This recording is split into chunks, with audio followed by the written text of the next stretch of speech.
guys, today we're continuing our reading of The Wild Robot by Peter Brown. Alright, and we are at chapter 26, The Performer. Up in the sprawling oak, the goose egg was peeping and wobbling around in its nest. "Mama, Mama," said the egg. "I am not your mother," said the robot. The egg continued peeping and wobbling until nightfall, when the gosling inside settled down to sleep and the egg became quiet and still. The robot was about to settle into her own kind of sleep when she heard something in the underbrush below. Roz peered down from the branches and saw weeds rustling in the moonlight. A creature was crawling past, but the creature stayed low, hiding in the darkest shadows so that Roz couldn't see who it was. Roz wasn't the only one watching. A pair of furry ears rose up behind a log. The ears belonged to a very hungry badger. He lay in wait as the shadowy creature became closer and closer. And when the time was right, the badger pounced. You might expect a creature under attack to run for her life, or to defend herself, or at the very least to scream. But when the badger pounced, this creature just rolled onto her back, stuck out her tongue, and died. And not only was she dead, she was rotten, and the badger's face twisted with disgust. "Blah, what a stench!" He pawed at the stinky corpse a few times and then gave up. "No thanks," he grumbled to himself. "I'd rather eat beetles." And the badger hurried off to find a less disgusting meal. Any ideas what that creature was that all of a sudden just died? Had that mysterious creature been frightened to death? And how could her body possibly rot so quickly? Roz was confused, and the robot became considerably more confused an hour later when the dead creature's ears began to flicker. Her nose began to twitch, and she rolled onto her feet and went on her way as if nothing had happened. The robot's voice called down from the tree. "Are you alive or are you dead?" The creature's voice hissed up from the shadows. "Who's there? Why have you been watching me?" "What you just did was unbelievable," said Roz. "I could not look away." "Unbelievable? Really?"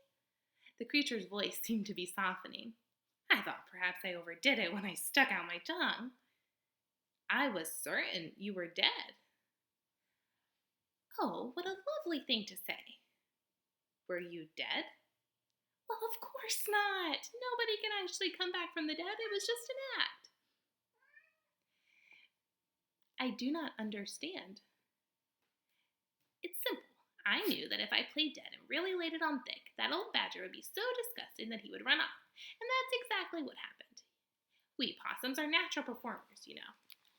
So I have to tell you guys that my cat and my puppy are just starting to interact with each other, and this puppy really wants to play with her, and she does not want to play. So she's walking around, so I gotta keep him up here with me so he doesn't scare her really bad. That's why he's squirming to get a hold of Lucy. So if I'm distracted, that might be why. Okay. Did you think it was gonna be a possum? You ever heard the saying, playing possum? It's like an idiom. You're playing possum, it means that you're playing dead, because that's what possums do. So you are a possum. Roz's computer brain quickly retrieved any information it had on possums. You are a marsupial and are nocturnal and are known for mimicking the appearance and smell of dead animals when threatened. "It's true, death scenes are my specialty," said the possum. "But I have a wide dramatic range, believe me." "I believe you." "Have you done any acting?" said the possum. "I have not," said the robot.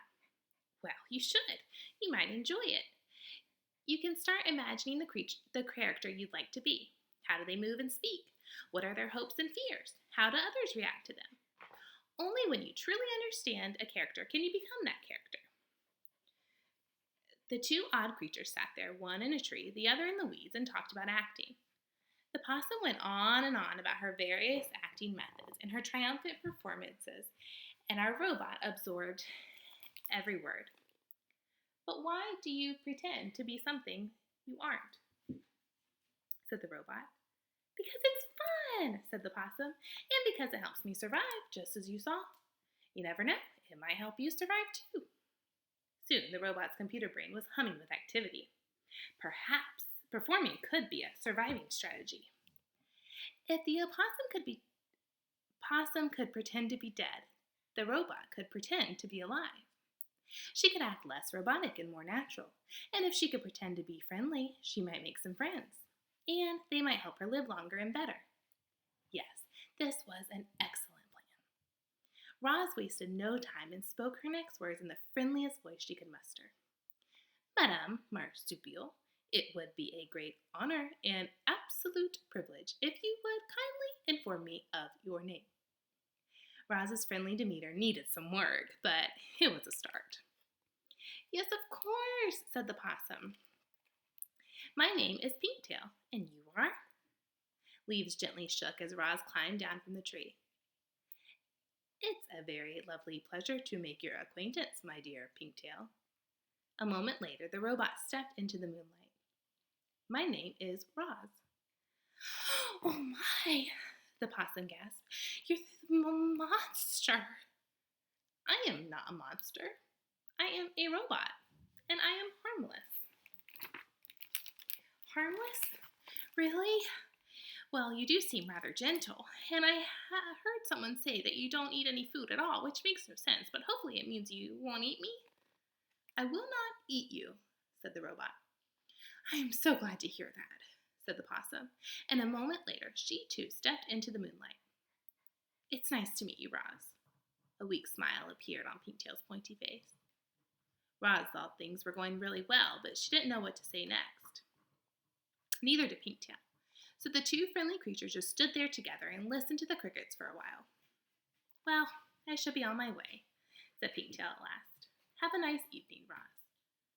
"Have the nicest evening, Pinktail. I shall look forward to the pleasure of encountering you again in the future. Soon, I hope. Farewell." With that awkward goodbye, Pinktail slipped back into the woods and Roz climbed back into the tree.